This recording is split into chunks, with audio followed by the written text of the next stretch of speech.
Good day, guys. How are you today? It is Saturday. Yes, I knew what day it was. Are you not proud of me or what? I mean, seriously. Anyway, look at this map. Look at her. Oh yeah. Thank you, Twisty Maze. And it gets even better because look, we have enough diamonds to buy the last of it too. We do have some harvesting to do. And I've got some numbers to share with you, and I feel like I need to apologize in advance. It's like I knew, but I'd never actually seen the numbers side by side before. And when you kind of know something and you've experienced it and you've done it and you understand, sort of at a gut level what the process is going to be, that's one thing. And then you see the cold, hard, freaking facts right there in front of your face. And it was shocking. It was, I had a moment of, oh, hell, really? I mean, actually, it's kind of fun knowing. But there was a moment of this great big sigh of doom, right? So I think it was yesterday I was talking about the fact that we've worked, and I am using we because there have been so many people who have helped with this. Twisty Maze being definitely the big one in this farm, but there have been a lot of you who have come out and helped, and I really appreciate it. So all of us who have worked in this farm, we now have, we've been working along to buy all the lots so that we can actually start planning out what we're going to do with it and how things are going to fit and where they're going to go.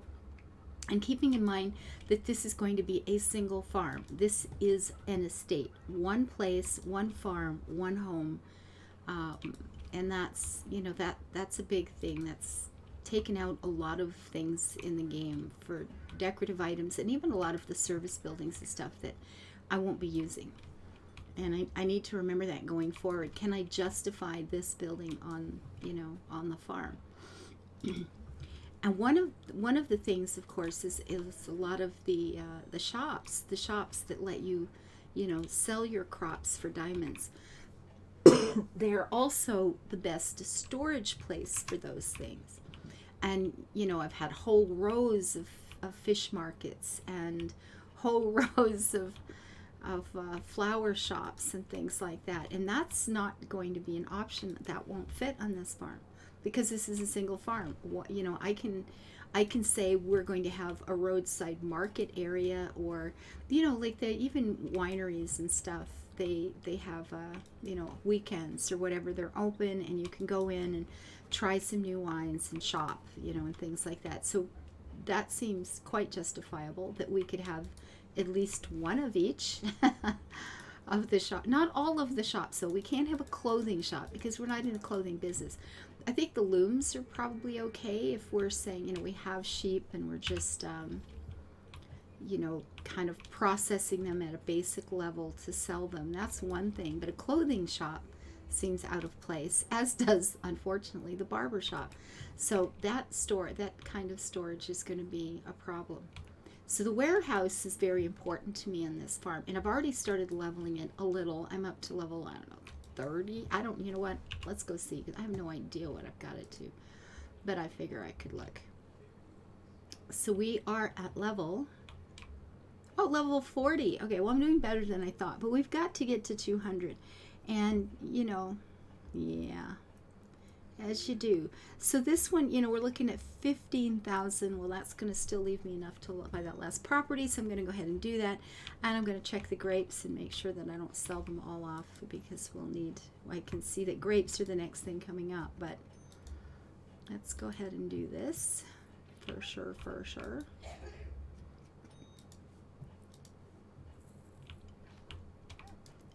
So yeah, and it's like, 15,000, level 40. It's only 15,000 already. I mean, that's so good. That's not going to be a problem, right? Except if you've played the game very long, if you have leveled the warehouse to the max, you you learn that that's gonna climb a lot faster than you want it to. That's gonna climb a lot faster than you want it to. So, the shocking numbers, the real truth. Okay, are you guys ready for this? Twisty Maze has done the math. Okay, you need 950,615. So 950,000 basically diamonds to buy all the plots of land to open up a full farm. Okay, so diamonds to level the warehouse, 11,315,165, about 12 times more. Okay, so all that we've gone through during this series so far, and all the hours that have gone into it with both myself, Twisty Maze, and a long list of helpers who've been wonderful. We're at level 113. You know, we can go down and buy that last plot today, and now we have to turn around and do that same work 12 more times. But that's all. It's like, wow. That really hurts.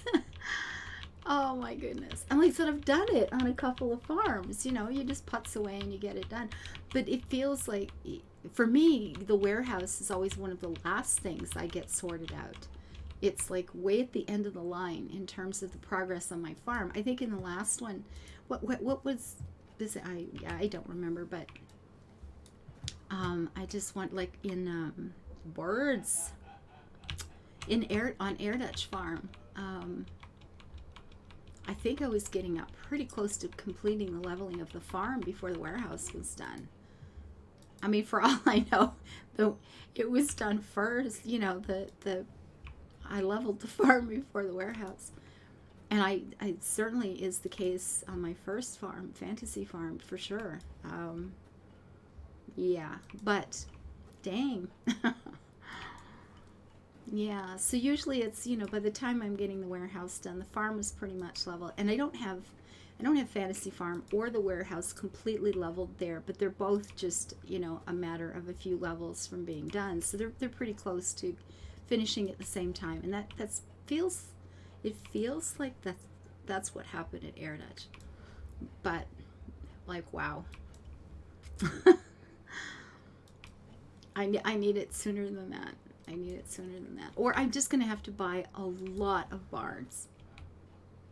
Now, the one thing about the barns, you know, if I put down a fruit shop, then I simply have to, you know, that's going to take, I don't know, 400 or 500 storage or something. And that's pretty cool. Instead of, a barn that gives you 100. Or is it 100 now? Yeah, I think so. The thing is, with the barns, you get 100 across the board. So, you know what? Maybe that's not so bad. And I've been trying to figure out how I'm going to, you know, get that many barns on the place without it looking kind of ridiculous. But once we get to the animals, I can use up a lot of barns around the animals because it looks proper there. It certainly looks like that's where you need them to be. In the staff center, and that's how I'm thinking of it now, we have a staff center where there'll be, like I said, the warehouse will be there. A lot of the mechanics of the farm, and of course where the staff live, will be there as well. So, yeah. About 11 times more, almost 12 times more than what we've already done is what we're facing.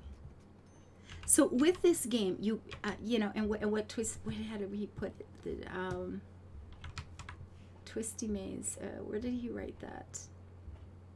Oh, it was in here. It was in here. Okay. Holy smokes! Just looked up the warehouse level costs.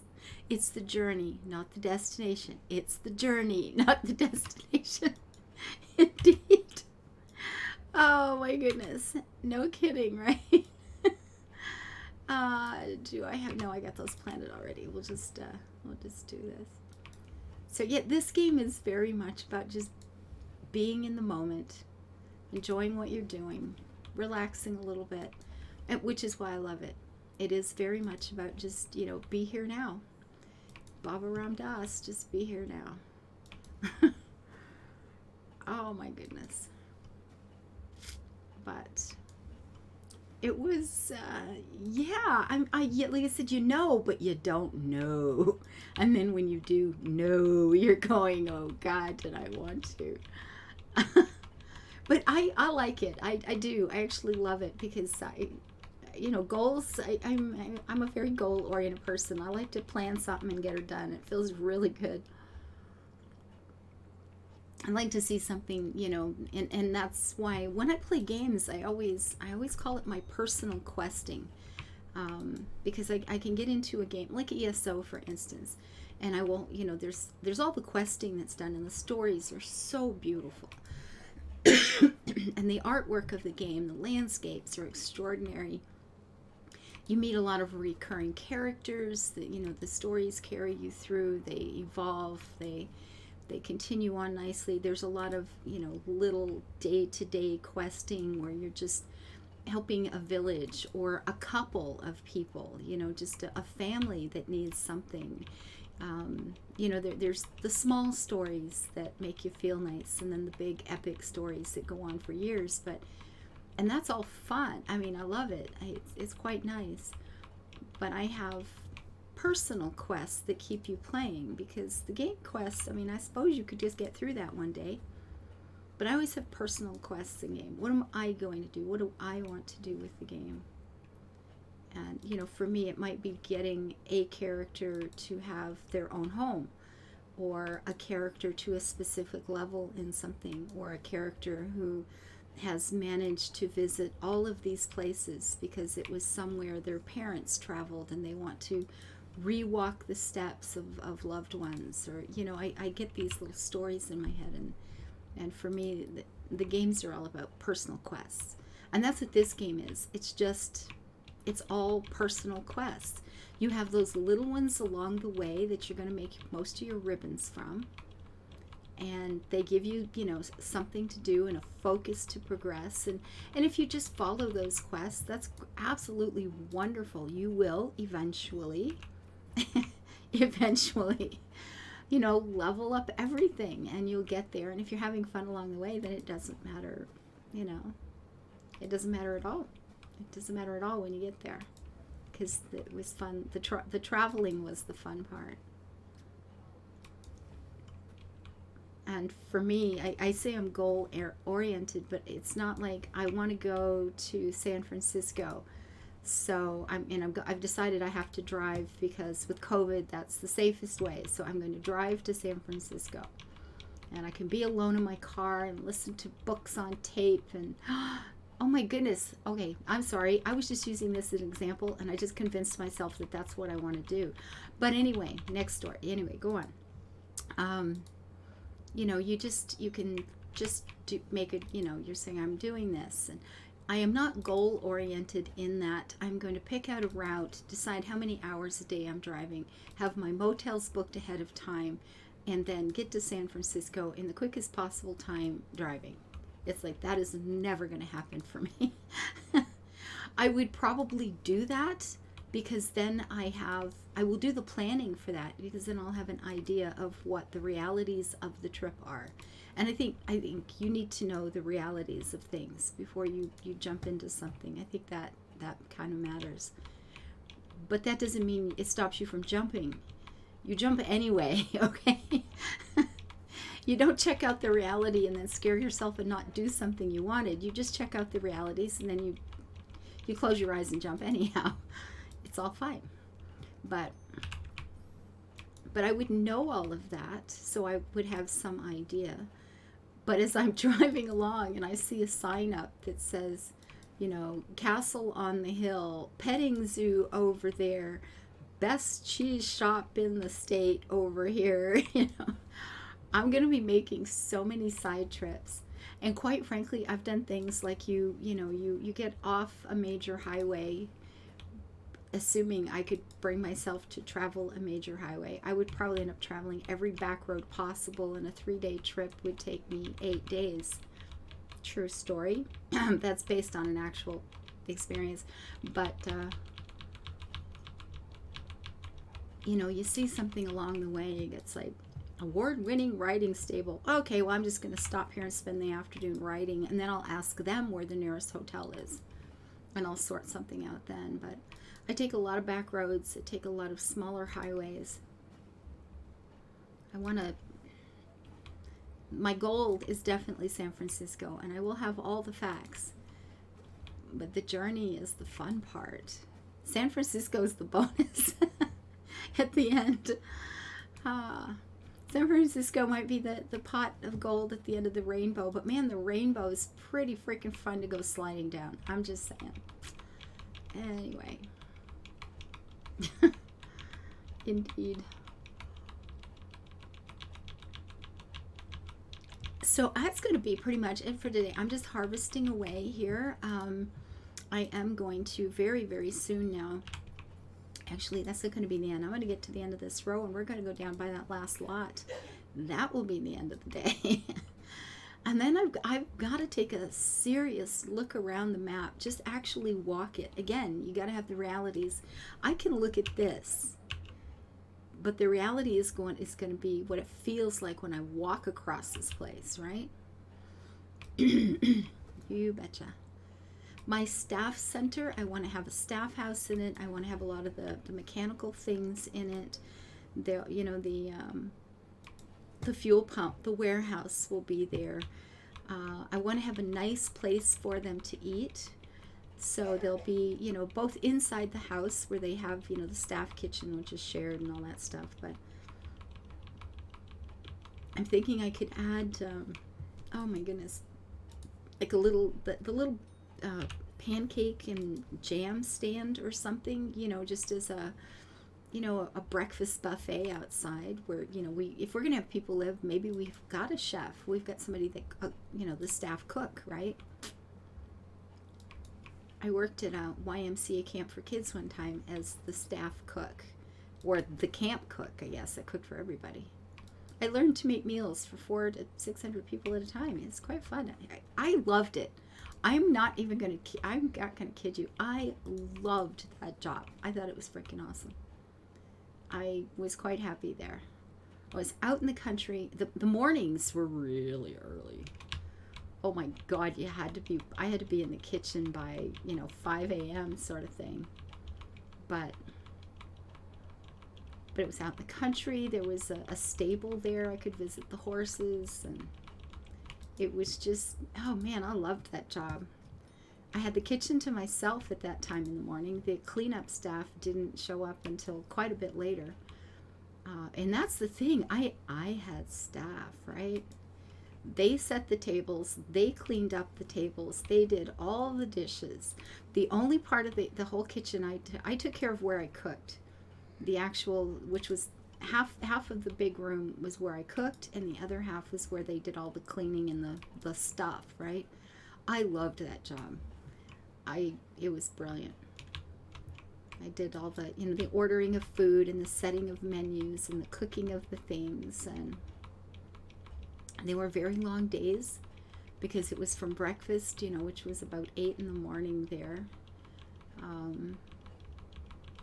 And then dinner last thing at night, and then staff would be cleaning they'd still be cleaning after I left to go home, but it was a good job. It was actually a really good job. I liked it. So I'm thinking we could justify, if we're going to have staff live on site on this farm, we could justify a cook. And that would allow me to justify nothing that's going to make that much of a difference, but I think it'll look nice. Some of the little things. And you know what? I'll just show you what I'm talking about here. If we go over to here, because I've put some out so I can just kind of look at them. I bought a few things just to look at. I mean, a winery, and this is maybe, you know, this is a maybe, but I mean, that's not going to store a lot for me. I'm thinking at the staff place, I mean, we could have something like this, and I could have one of these at the house as well, I suppose, should I wanted one, but I think at the staff house for sure. You know, we could have something like that at the staff house. You know, and here, you know, if we have like a buffet thing, we could put out the honey, And, you know, the jam. Ooh, the breakfast. Look at that. Ooh, big flapjacks there. That's great. Some fresh fruit and cheese. You know, I could justify these little stations, I think, pretty much okay without feeling a lot of guilt at all. I think I could do that. This one I haven't decided about. I'm thinking, you know, if we do have that breakfast buffet and we have a chef on hand for, you know, I don't know if would it be a chef or a cook? Probably be a cook. But could I do that? You know, can I keep that one on? And then the thing is, do I need that? I don't really, you know what? I don't need that one on, because when it comes to storing cereals, I can just buy that, right? I don't need it. I don't need a croissant plate. So I'll be getting rid of that. It seems a bit, I don't know, is it too much for the staff if we've got a large group of people that we're feeding in the morning? I mean, I've been in situations when I was younger where I was part of a staff group, you know, eating, and I'm not sure if that feels over the top or not. I don't know. I don't know. But this seems like there's no way that's just not even a possibility. This one I could. I mean, definitely we could do that, because we could be selling it, you know, in our market kind of thing. You know, that for storage is fine, because it's just a truck full of milk and we're having cows, so that seems like an easy one. And one of each of these, certainly, boy. Now, I suppose if I want to push the limits a bit here, I could put 2 of these down, because I could have one at the roadside market, and I could have one in the staff area where they store the eggs that they're gathering before they're moved to the market, right? Which actually sounds quite reasonable. And that could be the same for this. So that would give me extra 400 eggs. I mean, that's just 200 fish. It's not that big a deal, so maybe not. But, you know, they've put them on ice. You can see they've put them on ice before they haul them out. Maybe, I don't know. The fruit, yeah, definitely a fruit shop. Would there be another one back for the staff? You know, where they store things? I don't know. This one is a no-go. That's not going to happen. I mean, this one certainly, absolutely, that's good. I mean, these and the cheese things, we'll be getting those, certainly, because we're processing these things. Now, this is supposed to be making us jam, so as I guess I could do a thing where I had the little jam thing like this at the market as well. That could be both at the market and the staff house. But again, that's not a big deal. That's not giving me a lot. That's not making a big dent in my storage problem. That's, oh, well, 20. Pfft, push, like, who cares, right? So it doesn't really seem to matter much. Maybe our jam just gets shipped in crates to some shop that sells them elsewhere, but yeah. I mean, there's not going to be a barber shop.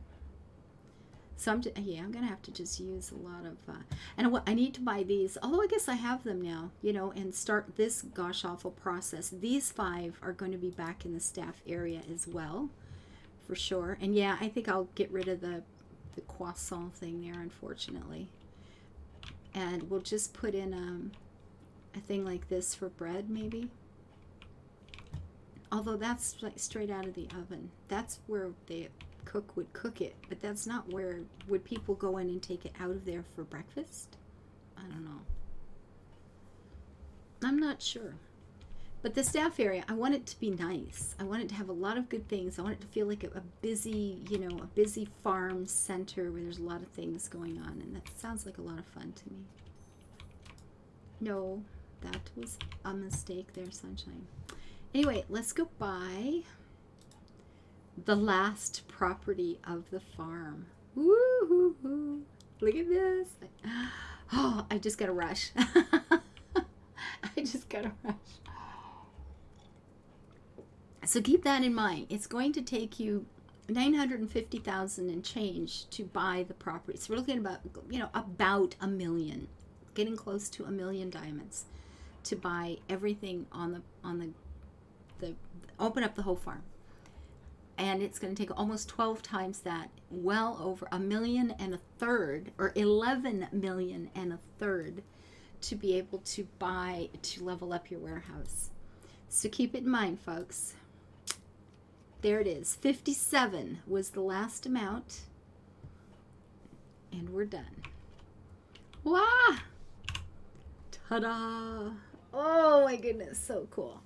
So the only things I've decided on is there'll be a coastline, there will be a river somewhere, there will be a market area, probably, I don't know, maybe, I don't know. I don't know where to put the staff thing. I got to get the river sorted first. That's the issue, because I know how the canals are going to work. Can you guys can see my cursor, right? Yeah, we'll discuss that another time, because once I found out the reality of how the canals would work, and I told you I spoke to a Dutch engineer about it, so I've got it right. I know, within the constraints of the game, of course, but it changed some things. I'll be honest. It was like once I knew for certain how it was going to work, I had a minute of, well, there goes that whole set of ideas. Now I'm going to have to, but that's all they were. They were ideas. They weren't plans. So it's quite changeable. But I am going to have to sort it out. It's going to be different than I thought it was going to be. And that's okay. And that's okay. 320 carats. We obviously, with these big numbers, we obviously supply local restaurants and stuff, right? Oh yeah. A nice fresh veg from the local restaurant or the local farm up the road. You betcha. All the best chefs want our stuff. High quality, organic. Oh, it's a wonderful thing. Thank you guys for being here. I hope you're having a great weekend. You take care of yourself. Thank you for your kindness, your views, your follows, your thumbs up, and your lovely, lovely comments. Take care, everybody. Bye-bye.